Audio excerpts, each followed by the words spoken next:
নবীজির একজন গোলাম, নবীজির একজন প্রিয় গোলাম যার নাম হলো আব্দুল্লাহ। কি নবীজির আল্লাহর প্রিয় হাবিব, হাবিবুল্লাহর একজন প্রিয়, তার নাম হলো আব্দুল্লাহ।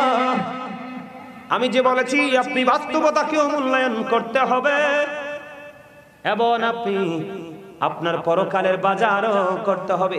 আব্দুল্লাহর বিয়ে হলো 3 দিন হয়ে গেল। কয় দিন? আব্দুল্লাহর বিয়ে হলো 3 দিন হয়ে গেল বন্ধু। আব্দুল্লাহর বিয়ে হলো 3 দিন হয়ে গেল।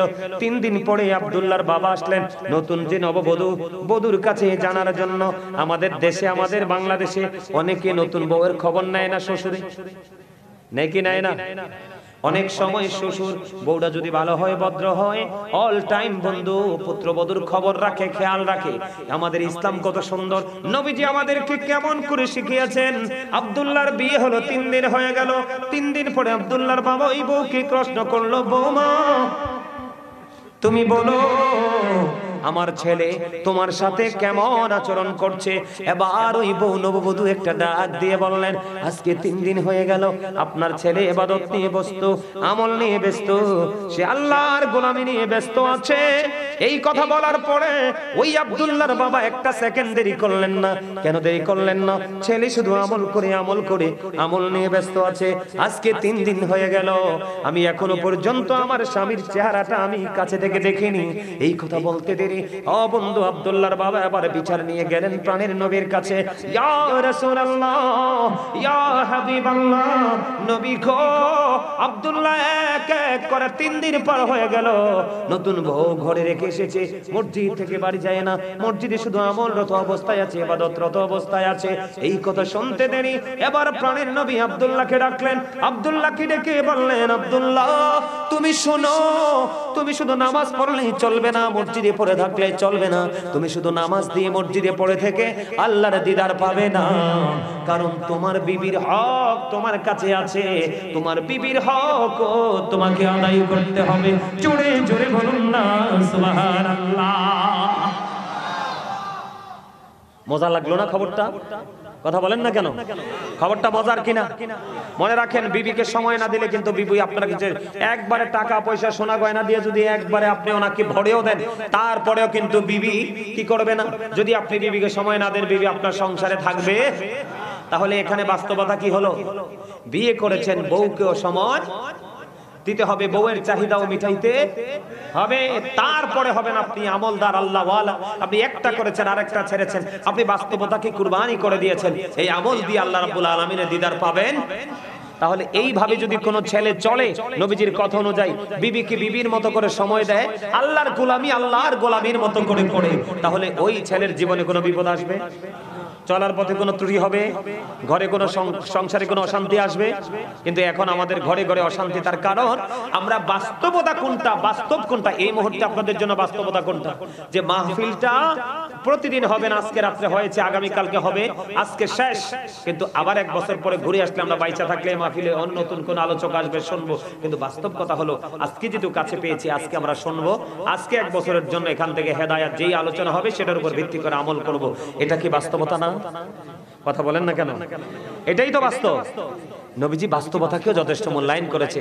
তাহলে আপনি যদি আপনার বিবির সাথে উত্তম ব্যবহার করতে পারেন, তাহলে আপনার সংসারে শান্তিময় হয়ে যাবে। জোরে জোরে বলেন ঠিক না ঠিক? আরো জোরে বলেন ঠিক না ঠিক? আর একটু মহব্বতে বলুন ঠিক না ঠিক? এবার আসেন বন্ধু আমার দিকে একটু নজর দেন। আমাদের মধ্যে অনেকে আছে না, খেয়াল করেন, আমাদের মধ্যে অনেকে আছে, একজন কিন্তু 5 ওয়াক্ত নামাজি, কি একজন কিন্তু 5 ওয়াক্ত নামাজি, আল্লাহওয়ালা বুজুর্গ, সে শুধু নামাজ পড়ে ইবাদত করে, কিন্তু অর্থনৈতিক চাকা ঘোরানোর জন্য তার কোনো টেনশনই নাই। আমাদের মধ্যে এমন কিছু আছে না? আমাদের আপনারা বলেন, বাস্তব কথা হলো আপনি অর্থ ছাড়া জীবন চালাতে পারবেন? এখন অর্থের জন্য কি আপনাকে চাকরি করতে হবে না?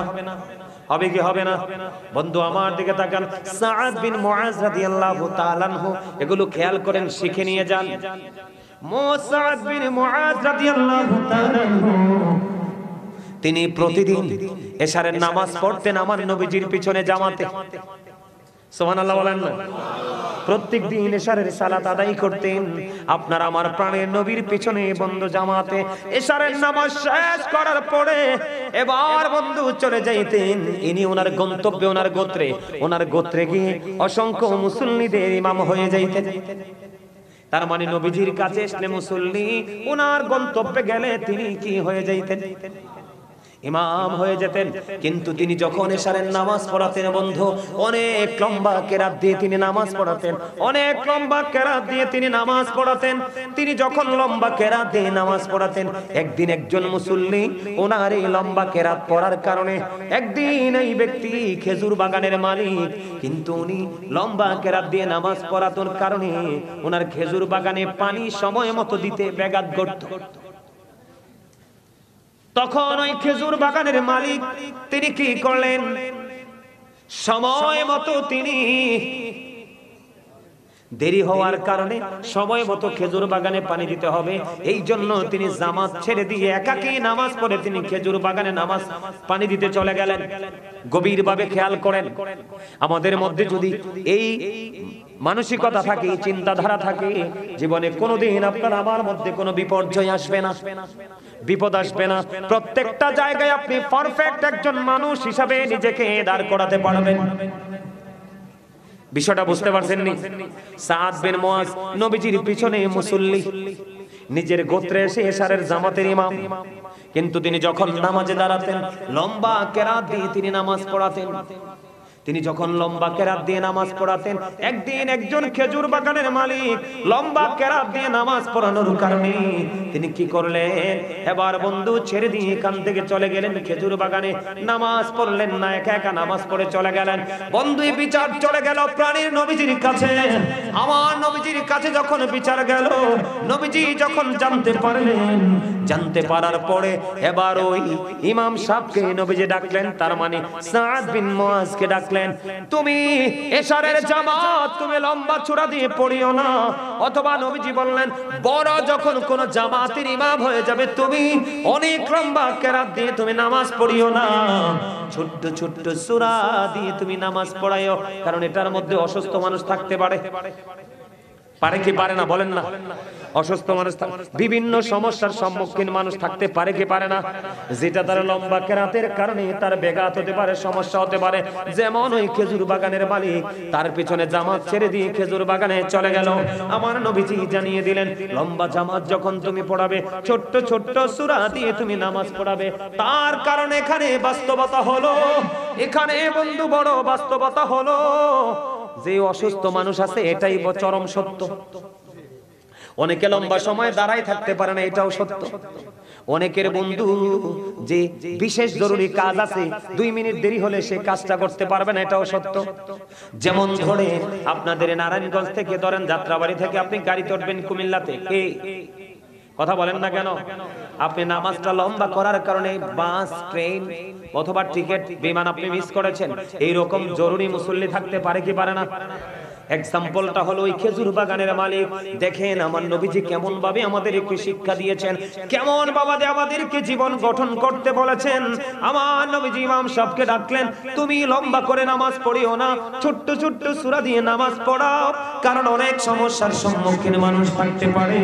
এটার কারণ হলো বন্ধু, আপনি যদি খেজুর বাগানের মালিক একটা ধরেন, আমার নবীজি জানিয়ে দিয়েছে নামাজ যেমন মুমিনের জন্য ইবাদত, ও বন্ধু খেজুর বাগানে পানি দিয়ে খেজুর ফলানো এটাও মুমিনের জন্য বড় ইবাদত।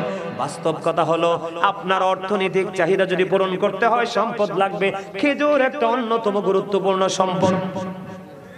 কথা কয় না কেন? আপনার শারীরিক এনার্জির জন্য গুরুত্বপূর্ণ ভূমিকা রাখে খেজুর। রাখে কে রাখে না বলেন? রাখে কে রাখে না? এবং বর্তমান সময়ে বাংলাদেশের জন্য খেজুর একটা সোনার হরিণ। গরিব মানুষ দেখবেন খেজুর কিনে খেতে পারে না, এই জন্য নবীজি বলেছেন তুমি শুধু নামাজ লম্বা করে পড়লেই চলবে না, তোমাকে জীবন জীবিকা উপার্জন করতে হবে। এই জন্য তুমি নামাজকে নামাজের মতো করে পড়ো, অর্থ উপার্জনের জন্য অর্থ উপার্জনের ফয়সালাটাও তুমি সেই মতোই করো। জোরে জোরে বলুন না সুবহানাল্লাহ। আপনাদের কাছে ভালো লাগেনি? হ্যাঁ, এই কথাগুলো জেনে রাখার দরকার নেই? আরো জোরে বলেন না, জেনে রাখার দরকার না? তাহলে আমরা কি করো? নবীজি এখান থেকে কি শিক্ষা দিল? তুমি ব্যবসা করো, কি করো? সময় মতো ব্যবসা করো, সময় মতো নামাজ পড়ো।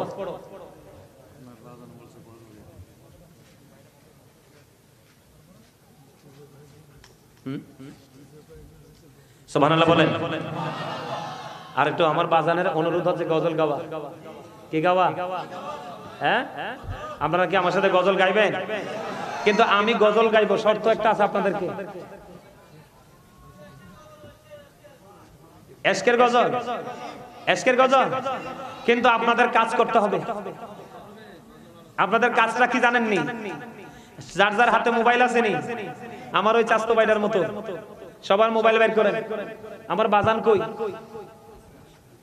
আয়েন, এটা মজার জায়গা, আইয়ে পারেন। মামা কই? মামা খারাপ লাগছে মনে হয়, এনে বসে। আমরা মোবাইল দেখো, মোবাইল বের করতে হইব। এই সবার মোবাইল বের করতে হইব, সবার স্টেজও আপনারটাও। এই আমি রেডি করেন, সবাই মোবাইল রেডি করেন। আমি কই কি কেমনে রেডি করবেন? মোবাইলের ফ্ল্যাশ লাইটটা জ্বালাবেন। কি করবেন? যার নাই সে হাত